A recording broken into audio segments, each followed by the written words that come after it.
മുഖ്യമന്ത്രി പിണറായി വിജയൻ നേരിട്ടെത്തി ചർച്ച നടത്തിയിട്ടും PMCയിലയാതെ CPI മന്ത്രിമാർ മന്ത്രിസഭാ യോഗത്തിൽ നിന്ന് വിട്ടുനിൽക്കും. മുഖ്യമന്ത്രിയുടെ സമവായ നിർദ്ദേശം തള്ളിക്കൊണ്ടാണ് CPI നിലപാടിൽ ഉറച്ചു നിൽക്കുന്നത്. മന്ത്രിസഭാ യോഗം ചർച്ച ചെയ്യാതെ ധാരണാപത്രത്തിൽ ഒപ്പിട്ടതിൽ അതൃപ്തി അറിയിച്ച് CPI മന്ത്രിമാർ മുഖ്യമന്ത്രിക്ക് കത്തു നൽകുകയും ചെയ്തു.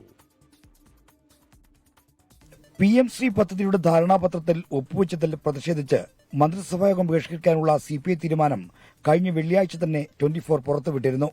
മന്ത്രിസഭാ യോഗത്തിൽ നിന്ന് വിട്ടുനിൽക്കാനാണ് തീരുമാനം. ഇനി 27-ാം തീയതി കഴിഞ്ഞ് മാത്രമേ ക്യാബിനറ്റ് യോഗമുള്ളൂ. അതുകൊണ്ട് തന്നെ CPIക്ക് ഒരു കടുത്ത തീരുമാനത്തിലേക്ക് പോകുന്നതിനുള്ളൊരു സാവകാശമുണ്ട്. അതായത് CPIഎമ്മിനെ അറിയിച്ചു, ആ നടപടിക്രമങ്ങളെല്ലാം പൂർത്തിയാക്കുന്നു, എക്സിക്യൂട്ടീവ് സെക്രട്ടേറിയറ്റ് തീരുമാനത്തിന് അംഗീകാരം നൽകുന്നു. ഈ രണ്ട് ഘട്ടങ്ങൾ കഴിഞ്ഞാൽ കടുത്ത നടപടിയിലേക്ക് പോകും. എന്തായാലും മന്ത്രിസഭാ യോഗത്തിൽ നിന്ന് അതുവരെ ഈ തീരുമാനം തിരുത്തുന്നവരെ വിട്ടുനിൽക്കാനുള്ള തീരുമാനമാണ് ഇപ്പോൾ സംസ്ഥാന സെക്രട്ടേറിയറ്റ് കൈക്കൊണ്ടിരിക്കുന്നത് എന്ന് മുഖ്യമന്ത്രി പിണറായി വിജയൻ നേരിട്ടെത്തി സംസ്ഥാന സെക്രട്ടറി ബിനു വിശ്വവുമായി ചർച്ച നടത്തിയിട്ടും തീരുമാനത്തിൽ നിന്ന് പിന്നോട്ട് പോകാൻ CPI തയ്യാറായില്ല.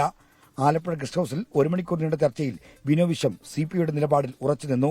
PMC പദ്ധതിയെപ്പറ്റി പഠിക്കാൻ മന്ത്രിസഭാ ഉപസമിതി നിയോഗിക്കാമെന്നും ജനുവരി 30-നകം റിപ്പോർട്ട് നൽകാൻ ആവശ്യപ്പെടാമെന്നുമായിരുന്നു മുഖ്യമന്ത്രി മുന്നോട്ട് വെച്ച സമവായ നിർദ്ദേശം. പ്രശ്നം തണുപ്പിച്ചെടുക്കാനുള്ള തന്ത്രമാണെന്ന് വിലയിരുത്തിയ CPI സംസ്ഥാന സെക്രട്ടേറിയറ്റ് മുഖ്യമന്ത്രിയുടെ നിർദ്ദേശം തള്ളിക്കളഞ്ഞു. തുടർന്നാണ് പ്രതിഷേധ സൂചകമായി മന്ത്രിസഭായോഗം ബഹിഷ്കരിക്കാൻ തീരുമാനിച്ചത്.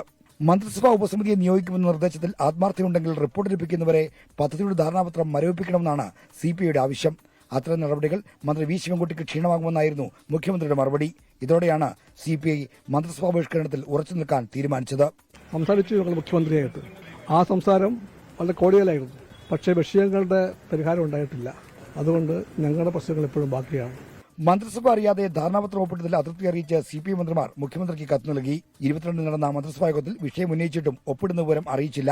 എന്നാൽ 16 തന്നെ ധാരണാപത്രത്തിൽ ഒപ്പിട്ടുവെന്ന വിവരമാണ് ഇപ്പോൾ പുറത്തുവരുന്നത്. ഇതിലൂടെ തങ്ങൾ വഞ്ചിക്കപ്പെട്ടുവെന്ന് CPI മന്ത്രിമാർ മുഖ്യമന്ത്രിയെ രേഖാമൂലം അറിയിച്ചു. 29 ചേരുന്ന മന്ത്രിസഭാ യോഗത്തിൽ നിന്ന് CPI മന്ത്രിമാർ വിട്ടുനിൽക്കും. തുടർ നടപടികൾ ചർച്ച ചെയ്യാൻ നവംബർ 4-ന് സംസ്ഥാന കൌൺസിൽ വിളിച്ചിട്ടുണ്ട്. ആലപ്പുഴയിൽ നിന്ന് R. ശ്രീജിത്ത്, 24. ലോകത്തെവിടെയായാലും ഏത് സമയത്തും 24 വാർത്തകളും ഓഗ്മെന്റഡ് റിയാലിറ്റി പാക്കേജുകളും എക്സ്പ്ലെയിനറുകളും വിശദമായി കാണാൻ ഞങ്ങളുടെ YouTube ചാനൽ നിങ്ങൾക്ക് സബ്സ്ക്രൈബ് ചെയ്യാം.